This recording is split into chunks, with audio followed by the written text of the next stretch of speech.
Hi, I'm Gary White for Central Kentucky Television. I'm here with Sabrina Buckman at the Washington County Extension Office. And today, we're going to make pumpkin apple muffins. Yes. Doesn't that sound good? Yes. I'm just so ready for fall. Exactly. Even though, well, actually, we were reading the back of the card here, and the pumpkins are part of the winter squash, right? Yes, the winter squash family, which it has a whole list of things that it includes. But the funny thing is, the season is August through October, so not really winter, but exactly. you know. So we're in it. Right. Welcome to winter. So we're going to have pumpkin apple muffins. And what are we going to do to get these made? All right, so pretty simple process. First, we're going to combine the dry ingredients. Then we're going to combine the wet ingredients. Then we're going to combine them together. So we have two different types of flour. This is all-purpose and whole wheat.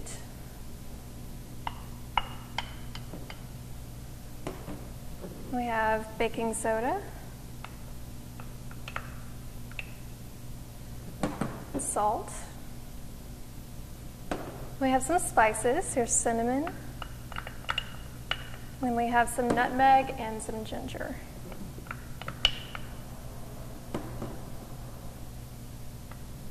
It smells good. Mm-hmm. And it does seem autumnish. Yes, it does. Even the colors. Mm-hmm. So we're just going to give that a quick stir. Yes, those are all of our dry ingredients. While you're doing that, I'm going to pull out one of these papers too. Every time we get together each month, we try to learn a little bit more about each other. And we do this with these ice-breaking questions that Sabrina has copies of that you can pick up from the Extension office. They're a good way to kind of get to know family members, business associates, whatever, you know, to kind of get some questions answered. But now you're doing some wet ingredients. Yes, wet ingredients. So this is going to be oil, 2 eggs, right here is honey, and then I have pureed pumpkin that I'm going to put in all of these wet ingredients. Okay. And honey is another thing you can get locally, potentially. Yes. So yes, and we've talked about how it could help with your allergies if it's grown locally, help build up your immune system there. Mm-hmm. And apples and pumpkins you can also potentially get locally. Mm-hmm. Or maybe even you're growing some pumpkins, we don't know. Right, absolutely. So we pick a question from this icebreaker bowl each month. I'm going to pass it along because it actually ties in well with what we're doing here. Okay. Since we're in winter, what is your favorite thing about winter? Right, so technically we're cooking with winter squash. Exactly.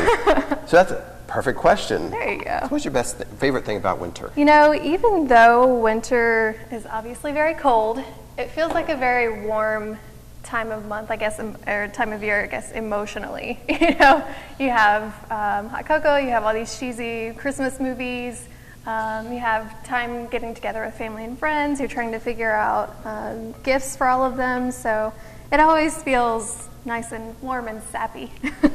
Okay. Plus, I think that icicles and trees are really beautiful. So those would be my favorite things, I would say. And there's Christmas. Yes. Not technically, I guess. Winter's actually doesn't start. Well, actually, it has. It started a couple days before Christmas, right? In December. Yeah. So I'll say that, too. Christmas. Christmas is your favorite.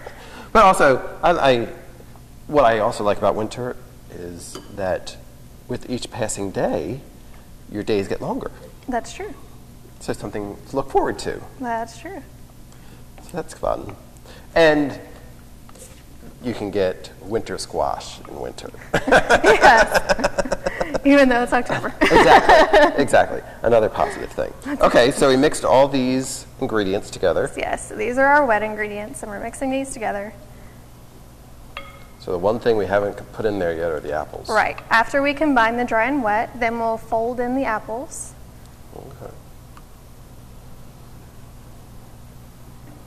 Okay, so that's pretty well mixed. Do you like pumpkin? I do. I love pumpkin. Do you? Mm-hmm. I like pumpkin.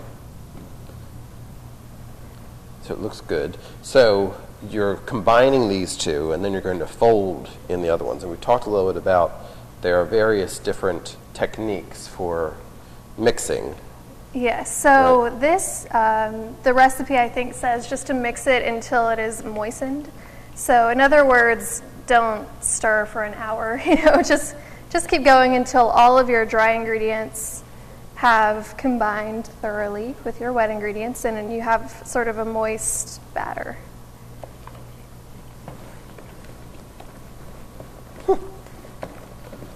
Get it all in there. That's right. Just so You may have to use your biceps for this. and it's a workout, too. Yes, physical activity and a good recipe. Yeah. All in one.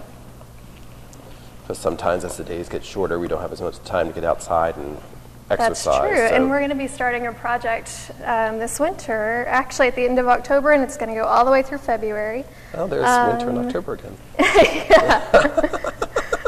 Exactly. I'm just going with the winter Exactly, squash, you know? exactly. And what is this project? So it's going to be called the Winter Wellness Scorecard, and we're going to distribute it throughout the community in the schools.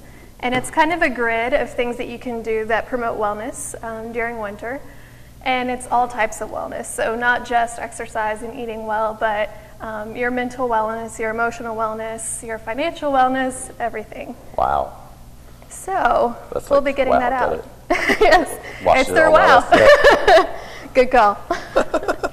So you're folding in the apples. Yes, and fold is just kind of a gentle stir. So you can see I'm just kind of mixing it in just to evenly distribute them among the muffins.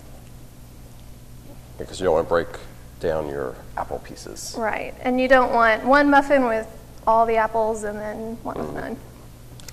So that is essentially the process. And then I'm just going to take my scoop and fill my muffin liners and then bake it for about 25, 30 minutes at 325, and that's it. And how many muffins are we supposed to be making? Well, we'll find Awesome. out. Okay. It kind of depends. You It can let us know. recommends, yes, it recommends that you fill the muffin liners, I think about 3/4 full, but it truly depends on how big your liners are. Some people might make many muffins or how much you fill them. So. Absolutely. So again, it's pumpkin apple muffins, and it is a plated up recipe. You can get a copy of this from any of the extension offices. And I've been here with Karina Buckman at the Washington County Extension Office. Thank you very much. Thank you. All right, it's been Gary White for Central Kentucky Television.